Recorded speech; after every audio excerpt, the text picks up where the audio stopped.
नमस्कार, मैं हूं राज और आप देख रहे हैं प्योर पॉलिटिक्स। पश्चिम बंगाल में ममता बनर्जी का मंदिर प्रेम आजकल सुर्खियों में है। जी, वो ममता बनर्जी जो आपको दिख जाएंगी पोस्टर पे नमाज पढ़ते हुए, इबादत करते हुए, और वैसे कहा जाता है कि उन्होंने इस्लामिक स्टडीज़ में मास्टर्स भी किया हुआ है। मुसलमानों के साथ उनका विशेष प्रेम है। कहा तो ये भी जाता है कि मुसलमानों के समर्थन से ही उनकी सरकार चल रही है। हिंदू तो धीरे धीरे उनसे दूर होते जा रहे हैं, क्योंकि हिंदुओं के साथ उन्होंने जैसी जातियां की हैं, हिंदू महिलाओं के साथ उन्होंने जो बर्ताव किया है, जो व्यवहार किया है, जिस तरह से हिंदू महिलाओं के साथ जो बलात्कार हुआ है, जो टीएमसी के कैडर ने किया है, उसको लोग भूले नहीं है। लेकिन बंगाल में हवा बदल रही है और ममता बनर्जी को ऐसा लग रहा है कि अब वो हिंदुओं को ज़्यादा समय तक इग्नोर नहीं कर सकती। और उसकी एक सबसे बड़ी वजह यह है कि वहां के जो मुसलमान हैं वो अपने लिए एक नया रास्ता तलाश कर रहे हैं। आपने देखा होगा, हुमायूं कबीर ने वहां बाबरी मस्जिद का शिलान्यास किया। कितनी बड़ी संख्या में लोग आए थे, लाखों की संख्या में आए थे। अब हर जुमे को वहां पे नमाज पढ़ी जाती है। और हुमायूं कबीर का यह मानना है कि मुसलमानों की जितनी आबादी है उस लिहाज से तो उनकी संख्या भी ज़्यादा होनी चाहिए और मुसलमानों का कोई ऐसा नेता हो जो ममता बनर्जी की जगह बंगाल की कुर्सी पे बैठ सके। आकांक्षाएं बढ़ रही हैं, एम्बिशियस होते जा रहे हैं वो। और उन्होंने किया क्या है? उन्होंने हाथ मिलाया है असदुद्दीन ओवैसी के साथ। ओवैसी धीरे धीरे अपना पैर पसार रहे हैं। आपने देखा होगा बिहार के सीमांचल में किस तरह से अब 5 सीटें तो लगातार जीत ही रहे हैं ना। राजद का तो बंटाधार कर दिया उन्होंने, कांग्रेस का भी बंटाधार किया है। ये वो पार्टियां हैं जो मुसलमानों के समर्थन पर निर्भर किया करती थी।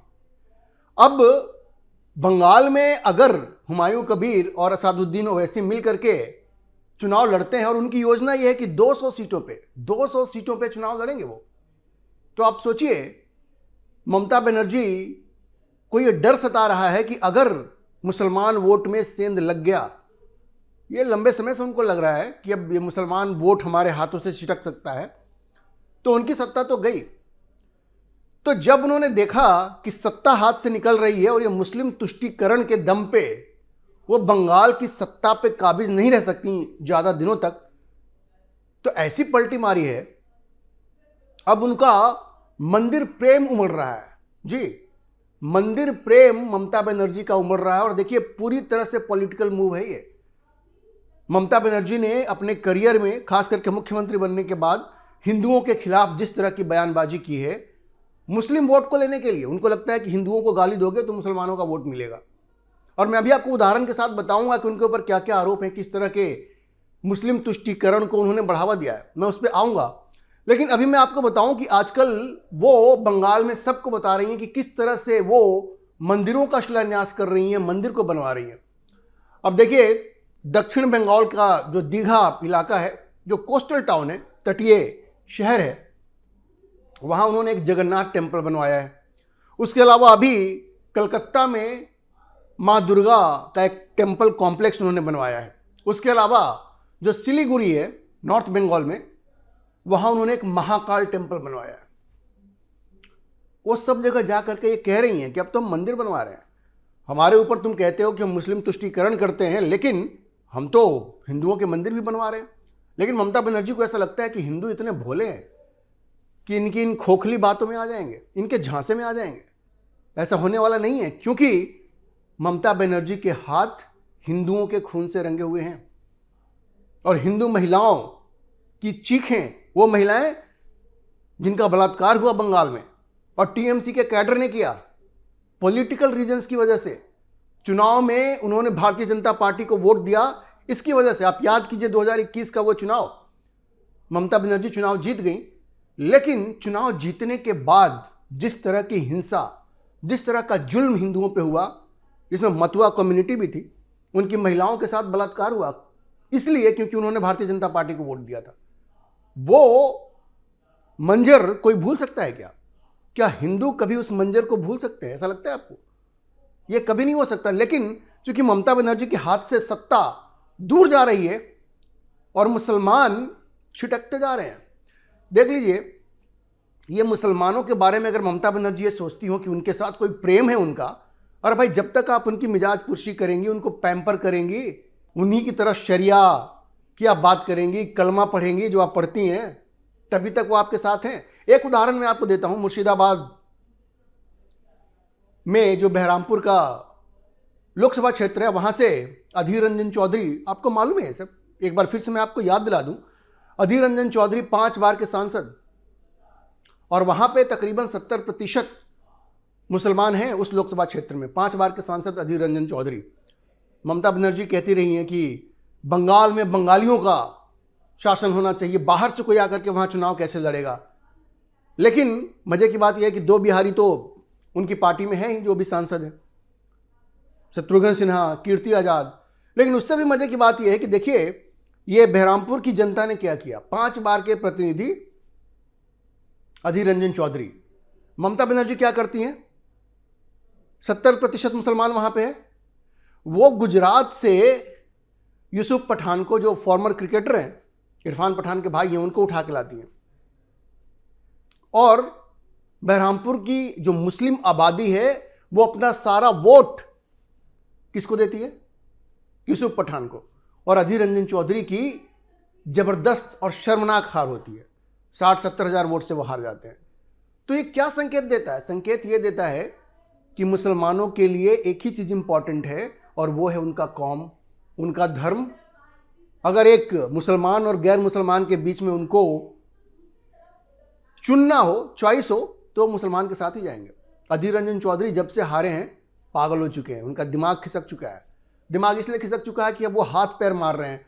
प्रधानमंत्री मोदी के बारे में उन्होंने संसद में, जब वो नेता प्रतिपक्ष हुआ करते थे, किस तरह की भाषा का उन्होंने प्रयोग किया, आप याद कीजिए। और अब वो प्रधानमंत्री से मिलने जाते हैं, बहाना ये करते हैं कि हम तो जो बंगालियों पे आक्रमण हो रहा है, हमले हो रहे हैं, उसके संबंध में हम गए थे उनसे बात करने। तो दुनिया इतनी बेवकूफ़ है अधीर रंजन साहब। उनका ये जो नशा था, नशा क्या कहें, उनका जो भ्रम था कि ये जो मुसलमान हैं वो सेकुलर हैं और उन्हीं के साथ हमेशा रहेंगे, वो पूरी तरह से टूट चुका है। और जितनी शर्मनाक हार उनकी हुई पिछली बार बहरामपुर में, उनको ये बात समझ में आ गई कि मुसलमानों के लिए सबसे पहले उनका कौम ही आता है।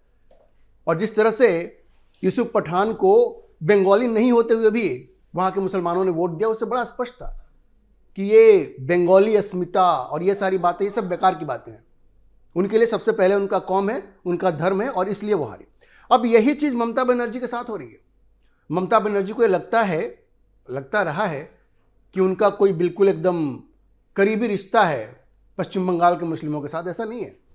अब देखिए, जब से एक विकल्प वहाँ के मुसलमानों को दिख रहा है हुमायूं कबीर के रूप में, तो खबर ये आ रही है कि एक बड़ी संख्या में जो वहाँ के मुसलमान हैं वो उनकी तरफ आकर्षित हो रहे हैं।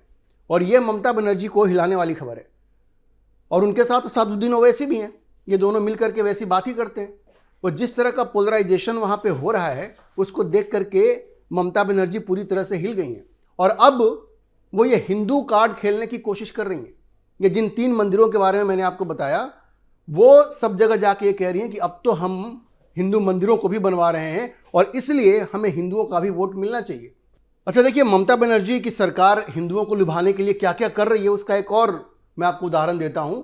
अभी एक नया सर्किट बन रहा है सड़कों का, जिसमें वो जोड़ रही हैं, कनेक्ट कर रही हैं गंगा सागर को, जो वार्षिक जो गंगा सागर का जो मेला लगता है, उसके अलावा जो तारापीठ है, एक शक्तिपीठ है बीरभूम में, और दक्षिणेश्वर जो फेमस जहाँ पे काली टेम्पल है, अब वो उनको भी एक सर्किट में वो जोड़ रही हैं।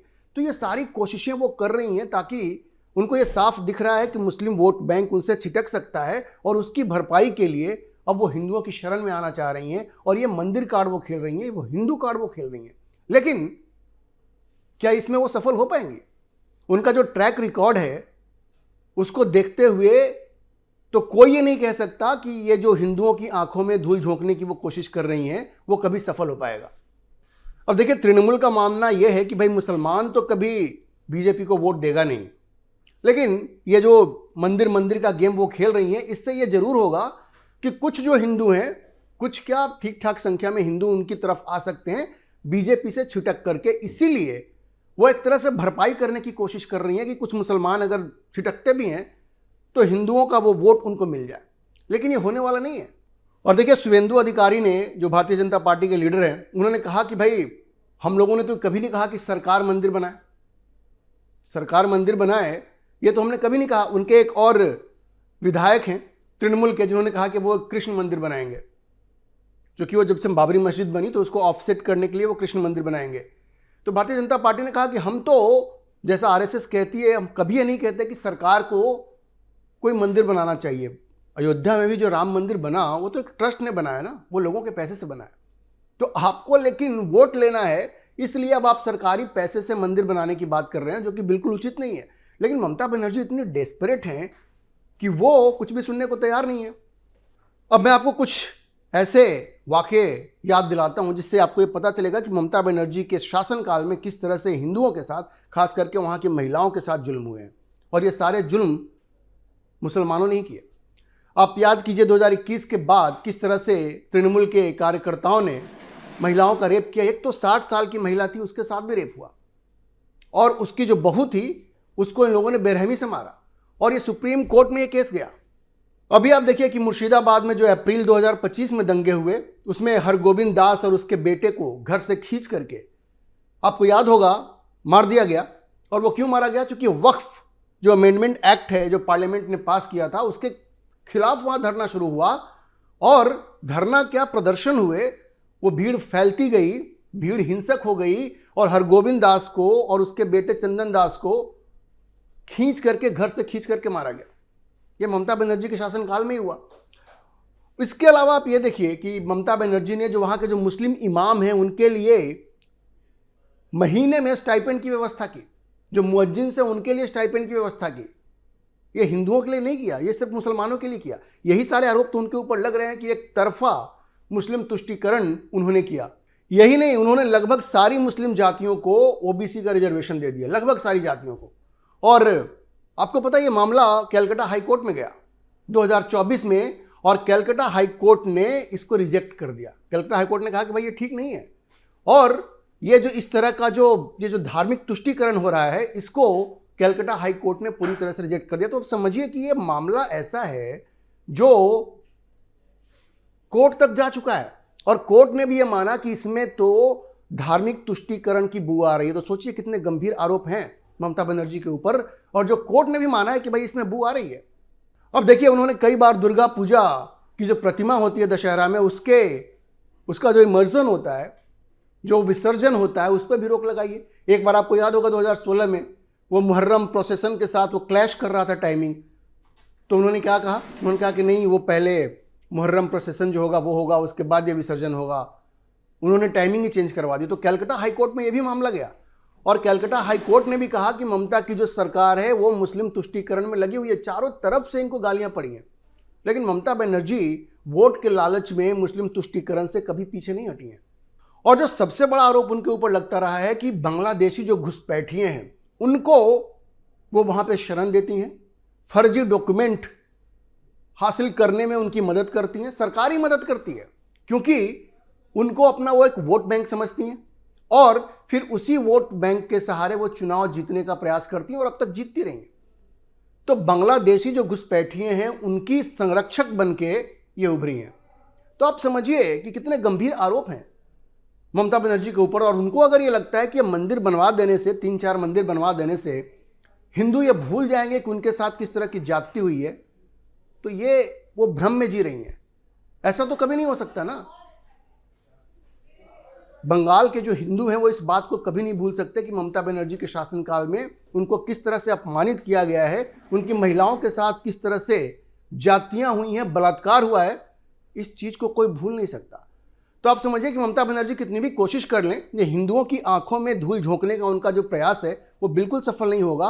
और आने वाले चुनाव में मुस्लिम तो उनसे दूर हो ही रहे हैं, हिंदुओं का वोट भी उनको नहीं मिलेगा, ये तो आप मान के चलिए। अभी चुनाव होने वाले हैं, आप देखेंगे इस बार जो परिस्थितियां वहां बन रही हैं, एक तरफ SIR हो रहा है, सारे फर्जी वोटरों के नाम कट रहे हैं, 1 करोड़ से ज़्यादा वो तो नाम कट जाएंगे।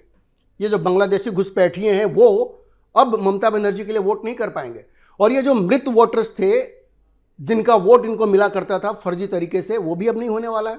मुसलमान अलग भाग रहे हैं, हुमायूं कबीर, असादुद्दीन ओवैसी मुसलमान वोट लेकर के भाग रहे हैं, और हिंदू तो बैठे हुए हैं इस ताक में कि अगली बार तो इनको मजा चखाना है। हिंदुओं को उन्होंने जितना प्रताड़ित किया है पिछली बार चुनाव जीतने के बाद जिस तरह से उन्होंने हिंदुओं की हत्या करवाई, हिंदू महिलाओं के साथ बलात्कार करवाया, तो बदला लेने का वक्त तो अब आ रहा है। तो ममता बनर्जी के लिए कोई भी अच्छी खबर नहीं है, चारों तरफ से वो गिर चुकी हैं और अब वो हिंदुओं की शरण में आ रही हैं, मंदिर में जाके मत्था टेक रही हैं, लेकिन इसका कोई फायदा होने वाला नहीं है। आने वाले चुनाव में उनकी शर्मनाक हार बिल्कुल तय है, बस आप देखते जाइए। अभी के लिए इतना ही। इस विषय पर आप क्या सोचते हैं, अपनी राय कमेंट बॉक्स में जरूर लिखें और अगर आपको वीडियो पसंद आया हो तो आप इसे लाइक करें, शेयर करें और हमारे चैनल को सब्सक्राइब जरूर करें।